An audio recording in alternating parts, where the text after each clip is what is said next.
You forget that you're an important woman, an important person after you've had a double mastectomy. You feel a little bit like, well, who am I? What?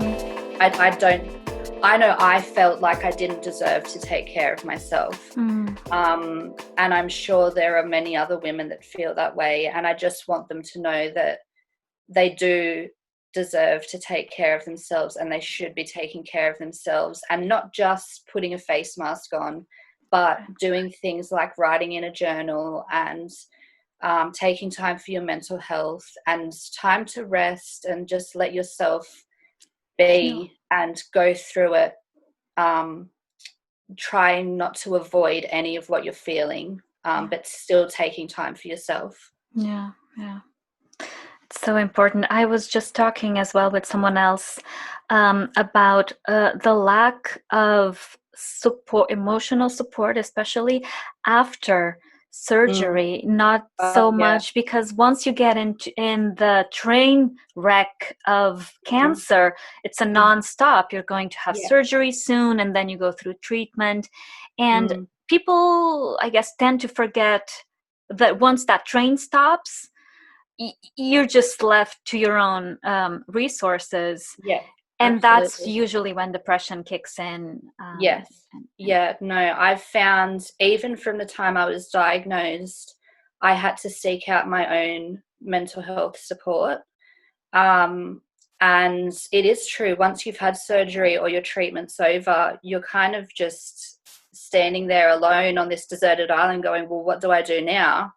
And you're left to pick up all the pieces. And I think part of your breast cancer diagnosis, there should be a counselor or a psychologist or some kind of mental health support offered to you, not only when you're first diagnosed, but ongoing way after. Because at the moment, there's only really support groups, and those are amazing and they're a wonderful resource, but they can only provide so much support. Sometimes you need that extra professional support, and having to seek it out yourself can sometimes be really, really scary. Asking for help can be really scary, saying there's something wrong, I'm not feeling right. So having that offered to you, because surely health professionals know what a traumatic time it is. So having that offered to you instead of having to ask, I think sometimes would make a huge difference to how women cope with their experience. Because no one can relate to that unless you've been through it as well. Exactly. Your husband is not going to, your children, your neighbor. No. As much as they want to and as hard as they try, it's just something that unless you've been through it, you have no idea how incredibly painful it is emotionally as well as physically. But I think, people talk about how you have surgery and all of that heals and you still have the scars, but you're not in pain. But that emotional pain, that sticks around for a really long time. And that's what needs to be focused on. And we will talk more about that emotional pain, because I know you feel it still. And maybe so much part of your outreach and advocacy work has to do with mitigating this pain as well. As you give and as you interact with your community, you're forgetting a little bit maybe you're under stress. I've definitely spoken to women who are just now realizing now that all their surgeries and everything are over, and they've had to go back for maybe like a small procedure or something, that there may be signs of post-traumatic stress disorder there that they didn't acknowledge before. And it really honestly scares me to think about how many women would be out there with post-traumatic stress disorder from their breast cancer diagnosis and everything that comes with it, but they don't realize that they have post-traumatic stress disorder because no one's saying that most of the time you think post-traumatic stress disorder comes with someone who has been to war or has been, physically harmed, or, it's not spoken about that an illness or a diagnosis of cancer can bring on a post-traumatic stress disorder diagnosis. And I think if more women knew about that, more women can get the help, the specific help that they need. Yeah. And since we're talking about your outreach work, tell us as well of the position you've just taken on of ambassador, and also of the book you're writing. Yes. And you're compiling.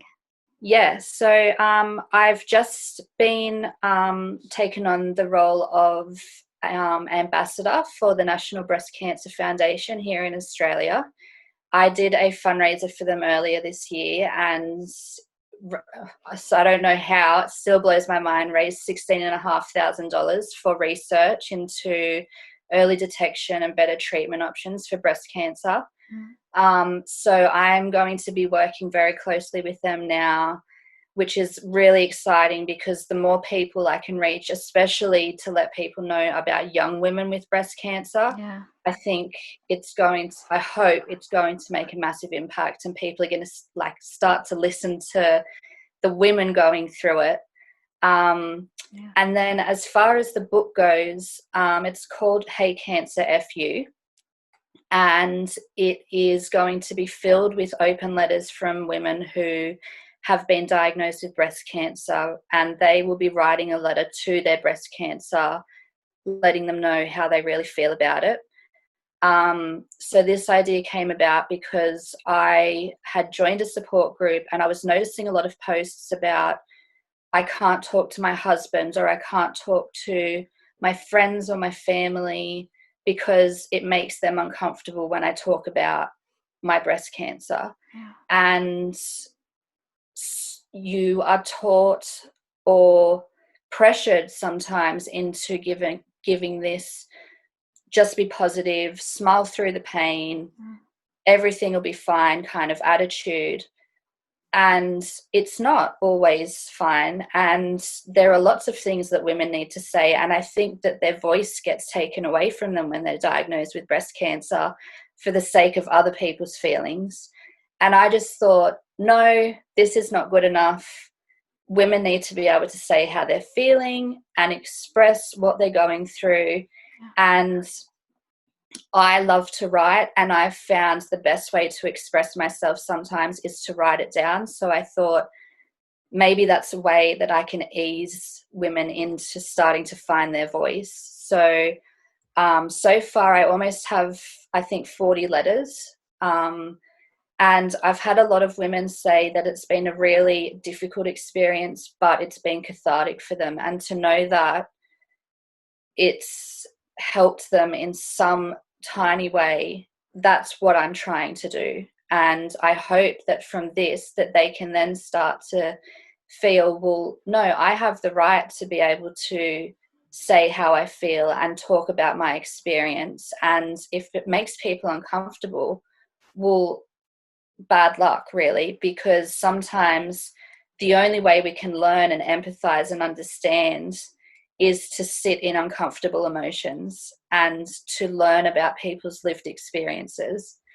So yeah, the most exciting part about it is that I do have so many heartfelt, vulnerable, emotive letters. And then I will also have my story in there.